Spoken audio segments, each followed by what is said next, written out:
Hi, I'm Dr. Grant Cooper from Princeton Spine Joint Center. This is my wife, Dr. Anna Bracilovic, also from Princeton Spine Joint Center, and Dr. Adrienne Jensen Hello. from Activcore, who's our physical therapist, who's going to be walking us through some exercises for shoulder pain. We're going to go through her top 3 or so exercises. Might turn into 5. Yeah, well, that's exciting. The more the better. So we're going to go through these exercises so that we can have something that we can use at home to treat shoulder pain with exercises. Yeah. I'll turn it over. And exercises can be a very effective thing for the shoulder. Shoulder is a very unstable joint, so there's a lot of muscles that come into play. So exercise is one of the best things to address it, rather than manual therapy or different things. But they just have to be in a very good sequence, a very specific sequence, I would say, and again, assessed appropriately. So you could try these, but make sure that if any of them are painful, that you kind of see someone for it. Okay. All right. So we're gonna go do some exercises. Okay. All right, so we're coming down here. All right, so with the shoulder, it is in very close proximity to the thoracic spine. So a lot of times you'd be surprised that when a lot of people have trouble raising their arms straight up. I wouldn't be surprised at all. That's usually right. That's where everyone is like, oh, that's where the shoulder pain is. That's where it hurts. So shoulder flexion, which is that range of motion, requires thoracic extension. So if you can't extend your thoracic spine, then your shoulder's not going to go very high and it's going to get kind of irritated under there. So number 1 priority is let's make sure the thoracic spine moves so that your shoulder doesn't keep getting pinched. So it's always priority number 1. So we've done this exercise before. It is a book opener. It works on spine mobility for your upper back, everything your ribs attached to. And so we're gonna lie on your side. Okay. Pick a side, any side. We're gonna work on both. If your shoulder that hurts is the one on the ground, you might wanna start with the other one. So let's say it's his right shoulder. So he's gonna keep the right shoulder up. You could relax your head or you can get him a pillow. There you go. Yeah. So again, if his right shoulder is the one that hurts, this might kind of bother him to reach his arm straight out. So what I usually do with someone who has shoulder pain for this exercise is I have them put their hand on their head. So then you're not really stretching the shoulder to a vulnerable position. Bring your knees all the way up. That locks out your low back, so you're not twisting through your low back, you're twisting through your thoracic spine. And then you're gonna focus on rotating your trunk to the right, not really reaching as much with your arm, because if your shoulder doesn't really like that, yeah. So he's a little bit stiff. Oh, and I can feel that in my thoracic. Yeah, so you want to feel it back here in your back. You might feel it in your pec, because another reason someone might have shoulder pain is if their pec is pretty tight. So you kind of get a 2-for-1 special with this. So when you get to that end range, whatever your end range is, breathe in. And then on the exhale, try to go a little bit deeper. And then you're going to come back and repeat. So the goal is to get this part of your upper back a little more loose so that you can get closer and closer to the floor. So I would do, 10 or so reps on the right side. You might notice a difference from left to right when you check out the left side. Maybe the side on the shoulder that doesn't really hurt is a lot more loose. And would you, even if this is the shoulder that hurt, would you have them also lie on that shoulder? Yeah, so when you're doing this on the other side, on the side that hurts, you can kind of push your shoulder forward so you're not really leaning on it. And as you open up, you're not really keeping a lot of pressure on it, so it'll be temporary. If you're really not comfortable, then don't do it. But yeah, it shouldn't be that long. I usually don't have people in that much pain dealing with it because they're not on it for very long. Okay. So yeah, so that one addresses your thoracic spine, gets it loose.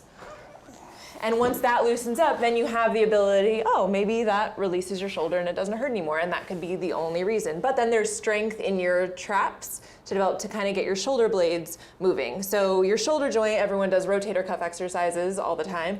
I'm not even gonna have you do any rotator cuff exercises. I wanna make sure that your shoulder blade is moving appropriately and working the way it needs to. So we're gonna do a push, which activates serratus, and then a pull, which activates traps. That's going to be surprising for a lot of people too, right? The idea that to focus on the shoulder, you're actually focusing on stabilizing the whole shoulder complex.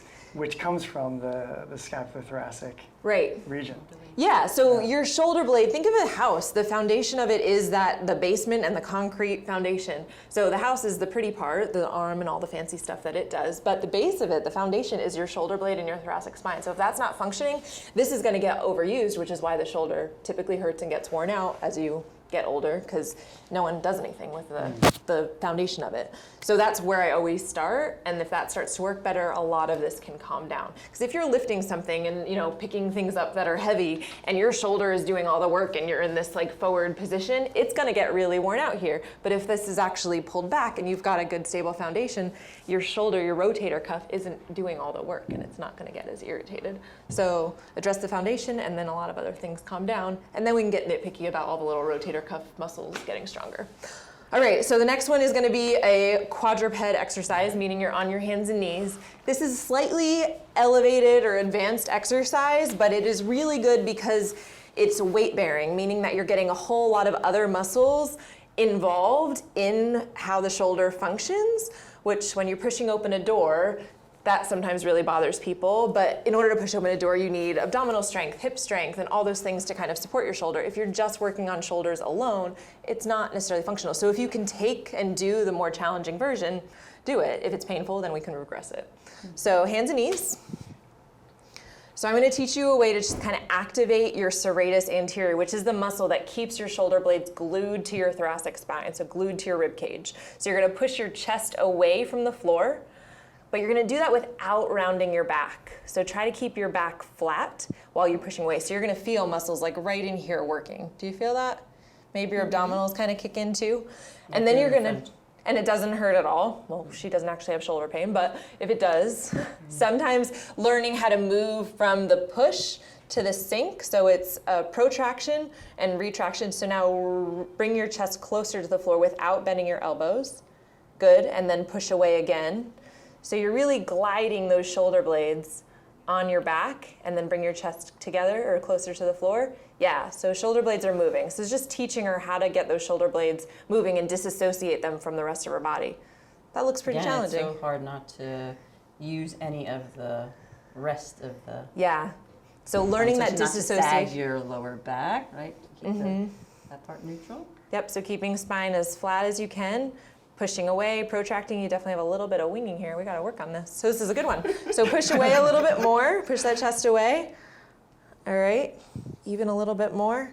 Good, a little bit more, keep going, keep going. We want that to kind of go away. She's got a little bit of a wing here. Good, doesn't hurt, just challenging. All right, so can you keep all of this still? Lift your left arm without letting anything move. So you should feel that right shoulder kicking in, working, yeah? Maybe abs kick in and work a little bit. That's good. Bring the left arm back down, rest, redistribute the weight between the two, and then repeat. Lift that left arm again. So we're working on the right shoulder here. Good, so she's working on keeping that shoulder blade glued to the spine. It's a muscle that wraps around the front of your rib cage called the serratus anterior. Good, so once that gets tired, maybe you do a 5-second hold, a few reps until that gets tired, and then relax. So this is a great example of turning on a muscle, right? Yeah. Just feeling it and being aware of it helps Definitely. make that connection between your brain and the muscle. Too. And this can also really loosen up your thoracic spine too. So activating serratus can let the thoracic spine relax. It can also calm down neck pain. It's a really good neck pain exercise too. So I need this one. This side feel, keep pushing away. Keep that left arm pushing away so your chest is far from the floor. Push this away from you. Push that into the floor so your body goes closer to the ceiling. Yeah. More, more, more. Oh, that's tough. Okay. I think my left side is... So you want to keep this flat the whole time? You want to, yeah, you ideally, parallel but, to the floor. So her shoulder blades like to pop off her back, so we call that scapular winging. So the way you get rid of that is by activating serratus and pushing. So if this is really challenging and weight bearing, and we're seeing that this is pretty tough, I would have her go on her back and see if she can just isolate the shoulder blade protracting and retracting without the weight through her arms. Because that might be just too much for her brain to kind of figure out at this moment if it's been something that she hasn't done in a while. Or maybe we need to get her spine moving, and then it'll be a lot easier for her to get that back moving. So all right, that's one of them. Great. All right, So the next one, let's see, I talked about serratus, and then I want to pull. So a trap exercise. So your shoulder blades need to be able to push forward, and then they also need to be able to pull back. Muscles only do one thing. They only push or they push or pull. So different muscle pulls. So I'm going to have someone go face down. We're going to activate traps, which is a really big diamond-shaped muscle on your back that brings your shoulder blades closer together. And there's a few ways to do this. Lying down? Yeah, you're gonna lie down on your face. If I had a towel, that would be ideal. No, But it's okay. I'm gonna put this under your forehead so you don't face smash your nose into the floor. All right, so we're looking right here and trying to see if his shoulder blades can come together. So what you're gonna do is start with the easiest version of this. Can you pull your shoulder blades together, lifting your palms off the floor and your hands off the floor? So you feel how these muscles kind of work right here, and you see how that movement totally changed the shape of his back. So those are his shoulder blades coming from out here to closer together. So this is like an inverted I. So I'd call this an I. And then you're gonna relax and repeat. So he's able to disassociate his shoulders from his neck, his low back isn't moving, everything looks pretty good. Perfect, so I would Yeah, I think start with an I. that sensation of trying to feel your shoulder blades together is always a good one to try to have people feel. Yeah, a lot of people have a hard time even being able to move them separately from their neck or their arms. So to keep your arms relaxed and be able to move your shoulder blades alone can be really tough for people. And it feels so good because we spend so much time doing everything here. So just Yeah. opening up feels good. Yeah. So that's a really simple, basic one to start with. So you've got your push, you've got your pull, you've got your upper back moving exercise, and then That's 3. Is there a bonus? that was 3. There was a bonus, and I'm trying to remember what it was. Yeah, so let's activate the thoracic rotators and extensors. So we'll do extensors, and you're gonna go from that exercise into a Superman where you actually lift your chest up off the floor. So back down? Okay. All right, so this will kind of play on or get attached to the one that he just did. So shoulder blades come together, palms go to the ceiling, and then can you keep your chin down but lift your chest off the floor? There you go, so you're feeling all of these muscles working. Yeah.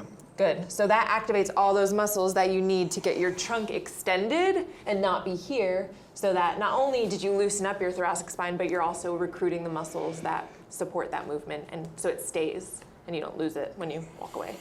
Good, you got it. And ideally you engage your abs when you're doing that too, right? A little Eventually bit. you should feel them turn on. Yeah. It should be an automatic thing. Some people don't have that automatic response, but as you go higher and higher and hold it longer and work on breathing, you're gonna start to feel that core kick in for sure. Okay. Yep, Great. so that's foundation of Thank you shoulders very done. much. That was great. I have some work I have to. Yeah, all of us. We all do. I've got We some all things do. I got to work on here. I can tell. Thank you so much for watching. If you liked the video, which I hope you did, please remember to like the video, subscribe to the channel, and we'll see you in the next video. Thanks very much.